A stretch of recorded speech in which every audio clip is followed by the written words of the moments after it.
ચલો ફેમિલી, તકલીફ તો ઘણી બધી આવી વિડીયો બનાવવામાં. પણ તમે બધા કહેતા હતા કે બે દિવસથી મને કમેન્ટ આવે છે કે તારા પપ્પા તારા વિડીયોઝમાં કેમ નથી આવતા. તો હું તો બધું બતાવીશ જ. પણ આજે પ્રથમ અમે તો હવે ટેવાઈ ગયા, પણ તમને બધા થોડુંક લાગશે. ચલો હું તમારી સાથે શેર કરું કે બપોરે રાતે ઓલ ટાઈમ મારું પણ શું કરતા હોય છે. ચલો લોટ બોટ કઢાઈ રહ્યો છે અને આ હું કાંઈ બોલી નહીં શકું, પણ તમારી સાથે શેર જરૂર કરી શકીશ. બહાર જઈ અને બોલીશ.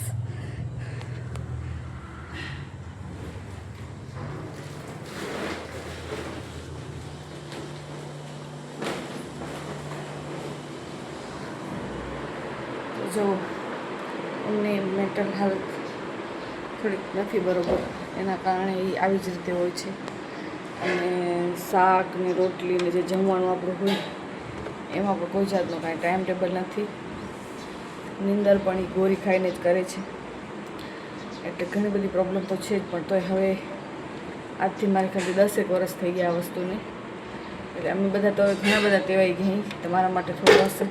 પહેલાં પણ મેં એમ તો શેર કરેલી છે વાત, તો એ ઘણા નવા સબસ્ક્રાઈબર જોડાતા આવે એટલે ખબર ન હોય.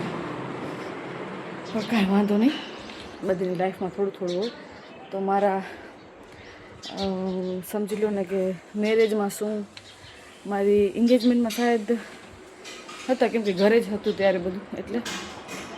અને મારા શ્રીમતમાં પણ એ નહોતા, બાકી ક્યાંય આવજાવ પણ નથી કરતા એ. એવું બધું હોય છે. પણ પછી હવે અમે ફોર્સ નથી કરતા, જેમ એને મજા આવે એમ. તો ચલો હવે આજનો વિડીયો આપણે એ પૂરો કરીએ અને કાલનો વિડીયો વળી શેર કરશું. વિડીયોઝ કેવા લાગે છે પણ તમે કહેજો. તમારા વિડીયોઝ જોવો છો. ચલો ફેમિલી, તો આજે મારા વ્લોગની શરૂઆત થાય છે 10 વાગે અને મેં હજી માથું નથી ઓળ્યું. કાંઈ ના બોલજો. હવે હું આજે બહુ લેટ, થોડોક રાતના નીંદર નથી થતી એટલે મોડું. તો વળી પાછો બનાનાનો શેક બનાવીશ. તો ચલો શેક બનાવી લઉં, પછી નાસ્તામાં જે બટેકા, સબ્જીમાં ભીંડા. તો ચાલો હું શેક બનાવી લઉં.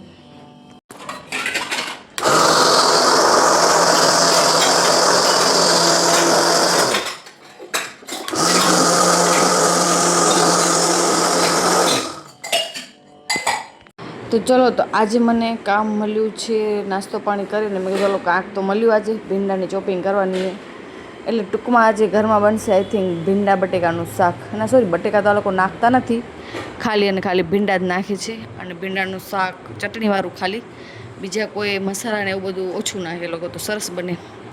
મને એક વસ્તુ શેર કરી હતી કે ભીંડાનું શાક આપણે રાખી દઈએ પછી એનો સ્વાદ અલગ થઈ જાય, અને ગરમ હોય ને એનો પણ સ્વાદ અલગ આવી. સાચું છે કે ખોટું એ કમેન્ટ કરજો. પછી આજે મને મારા વિડીયોઝમાં મારી ચોટી દેખાય છે, તો મારા વાર તો નથી ઉતરતા, પણ ક્યાંક ને ક્યાંક છે ને પતલા થઈ ગયા છે મને આને. અને આગળથી થોડી ટાલ થવા માંડી યાર, એવું લાગે મને. ટકલી નહીં થઈ જાઉં ને. ના યાર, પ્રેગ્નન્સીમાં ઘણા બધા ચેન્જીસ આવી ગયા. પણ ઠીક છે, ચાલો હવે થોડોક સમય છે જે આપણે કાઢી લેશું. હવે વિમાનને અત્યારે જ આવું તું ખમો. જ્યારે પણ હું વોઇસ ઓવર કરતી હોઉં ને ત્યારે કેટલી બધી તકલીફ આવે. વળી પાછો કાઢું નાખું.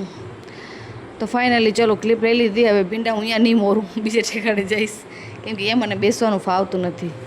પછી મને તમારી સાથે છે ને અમારા ઘરના પૌવા બટેકા શેર કરવા હતા. લોકો ટમેટા મરચાં અને બટેટા નાખે છે, ડુંગળીના નથી કરતા એવું બધું નાખું. મેં તો ડુંગળી બહુ નાખી, અને એમાં કલર એવો જોઈને મને એમ થતું કે તમારી સાથે શેર કરીશ.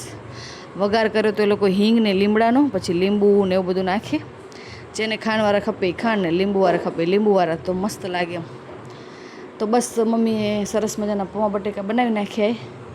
ક્વોન્ટિટી તો વધારે ક્વોન્ટિટી હોય ને તો વધારે ઓલા લાગે. મને તો એમ થાય ઓછા પૌવા બટેકા બનાવીને તો સરસ બને, પણ ના તોય સારા હોય છે. પણ મોરા ફસા હોય, તીખાશ બિલકુલ ન હોય. સવારનો નાસ્તો અમે તીખો ન કરાય, સાદો લાઇટ જ એવું જ બધું કરાય. તો જો પૌવા તો સરસ મજાના બની પણ ગયા છે. અને સવારના એવી ગરમી થતી હોય ને કે યાર હું શું કહું. પણ તોય અને મને તમને હજી એક વસ્તુ કરી હતી, આમ તો મારા વિડીયોઝમાં નથી મારા મમ્મી નથી મારા ભાભી જોડીક હું પણ થોડીક મને શરમ આવે છે વિડીયો બનાવવામાં, કેમ કે એ લોકો કમ્ફર્ટેબલ જ નથી. તો કોણ મારા ભાઈને ઓળખે છે મને કમેન્ટ કરજો. તો ફેસ તો નથી બતાવતા પણ હું ધીમે ધીમે ક્લિપ લઈ લીધી લખાઈને. તો મને એમ કે હું તમને બધાને પૂછીશ. પછી બપોરના જમવામાં આજે હતા દાળ ભાત શાક રોટલી અને ભીંડાનું શાક રહી જાય પછી કેમ એનો સ્વાદ અલગ થઈ જાય. બધા એમ કહેતા હોય ને કે ગરમ ગરમ સરસ લાગે, તો એ વાત સાચી હો. ભીંડાનું શાક રહી જાય ને પછી એનો સ્વાદ અલગ આવે.